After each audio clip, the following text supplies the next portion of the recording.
revenue statement is a statement which shows you the overall expenses incurred and the income earned by the company throughout the year because of their operations.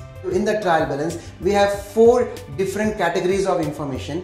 One is the asset, second one is the liabilities, and the next 2 items of the trial balance is expenses and income.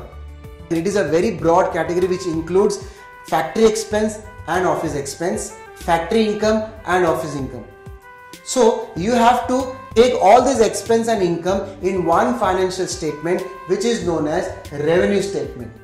This revenue statement is prepared for the whole year, right? In this revenue statement, we are going to find out the results, profit or loss earned by the company throughout the year. In financial accounting, we prepare 3 financial statements: balance sheet, revenue statement and cash flow.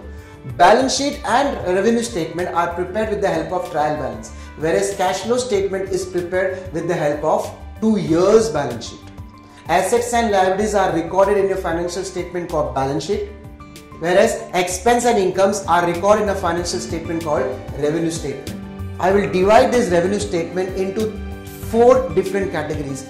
One is the gross profit section, second is the net operating profit section, third one is net profit before tax, and fourth one is net profit after tax.